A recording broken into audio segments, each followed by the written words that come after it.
Welcome back to the Mind and Money podcast. I'm Val, a financial planner. And I'm Sherry, a financial coach. And today we are talking about what to do with a lump sum of money that's come to you. And the top ways that we can think of are an income tax refund, a bonus, an inheritance, a large commission check, sale of something. Yeah, maybe, or if you get stocks or shares in your company that you work for.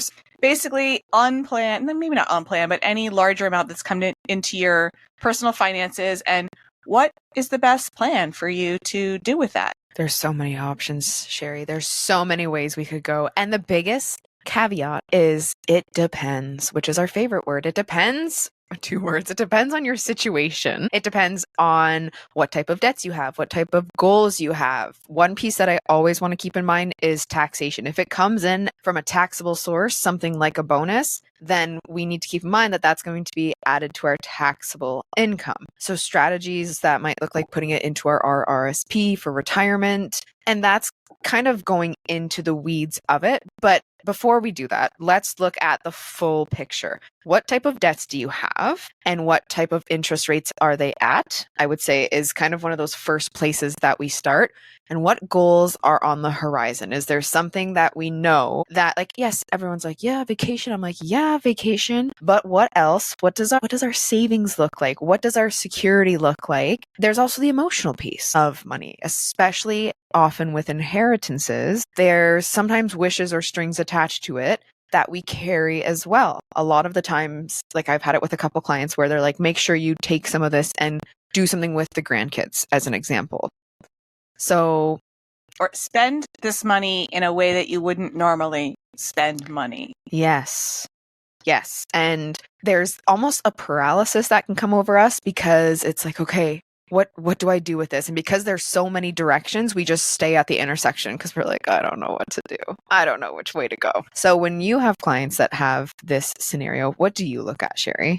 We start by taking a step back and just knowing that we don't have to do something with the money immediately. So however that money came to you, knowing that it's okay to pause until you have an answer or a direction that feels right, which can sometimes be really uncomfortable, especially if you are carrying high interest debt and you have a chunk of money that came in and you feel the pull to immediately put it towards your debt or to a specific debt, but also knowing that it's not all or nothing. If you have goals to pay off debt and maybe you get a $3,000 income tax return, which can be a big chunk of money to a lot of people, and thinking, well, I should just put it all towards my debt. But I encourage you to think about how can you prepare so that you're not in a position to take on more debt, but also how can you use that money to add value and bring a little joy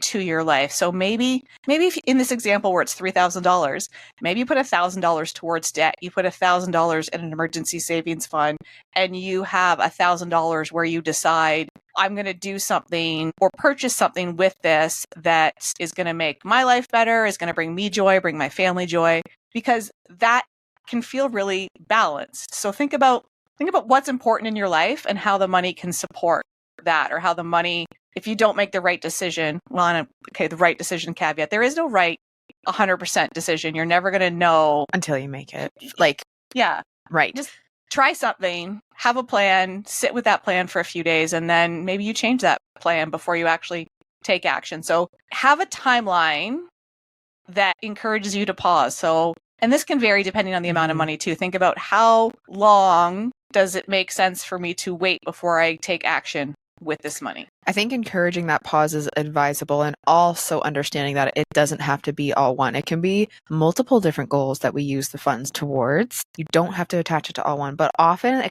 that money kind of can, for some people, like burn a hole in their pocket. They're like, okay, I've got to do something with this. What do I do with this? I need to action this. And it's like, okay, but take that breath, take that step. Let's see what makes the most sense. Yeah. And I had a client recently who they had some really good things happen in their business, and they were able to pay themselves a little more in a month than they thought they were going to be able to because of those positive circumstances. And their immediate rush was to take all that extra and put it towards their debts, which were weighing on them. And when we took a step back, we talked about there's this family trip coming up that they need to book flights for, and there's this other large expense coming up, and the holidays were coming up. So we actually didn't put any extra towards debt.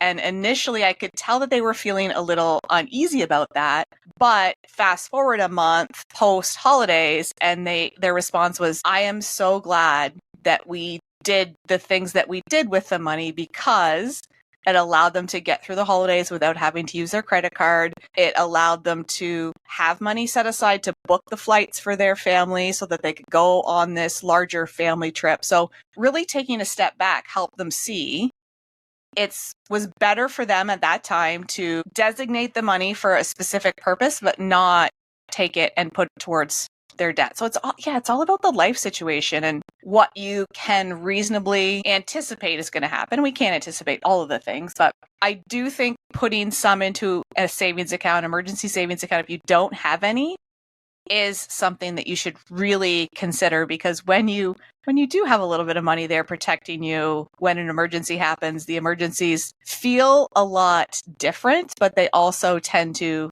not come as much, because I think it's the universe saying like, oh, they're ready for that financial emergency. Mm-hmm. I'm not going to have any fun if I give it to them. I'll give it to somebody else.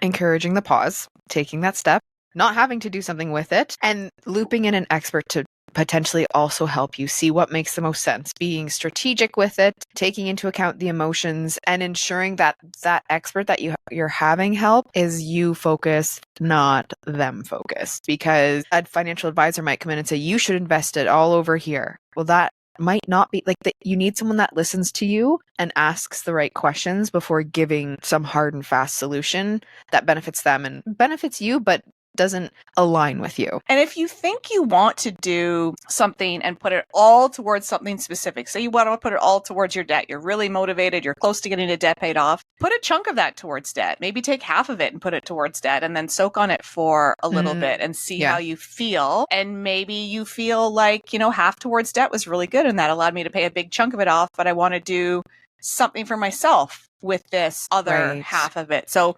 experimenting with it. You can decide as you go by taking steps with putting the money towards something specific. But I really encourage you to take a step back. I know we say this all the time, but if you don't have clarity around your money, you don't know what your monthly expenses look like or what your annual expenses look like, take a little bit of time and put some work into seeing that clarity, because maybe you see, oh shit, there's a reason my credit card debt is creeping up. And that's because with my current expenses, I'm actually spending $300 more a month than what I earn. And then in that case, maybe that money just becomes your safety net, depending on how much of it there is, so that you have that $300 stashed away for 2, 3, 4 months. And that can allow you to work on increasing your income or decreasing your expenses so that you do have a balanced budget. Mm-hmm. So many of the expenses that we don't think about when preparing a budget, like home maintenance, vacations, vehicle gifting, car maintenance, annual subscriptions, those don't come up in the regular month-to-month budget. So maybe once you put them in and you see what that looks like on an annual basis, that's what it helps cover too. So there's so many different options.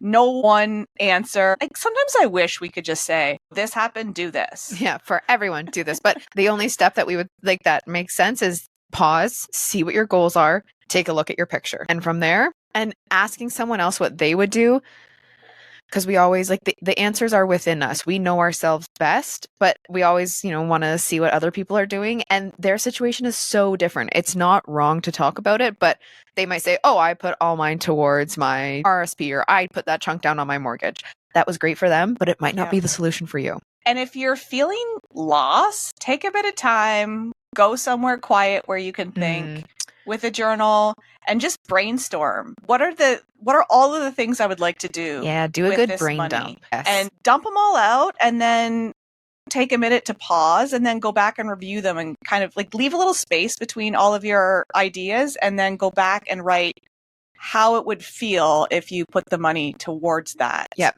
Think like in the future, if you did this, and visualize, okay, how do I feel? What am I doing differently or not differently? And then see what has the greatest impact.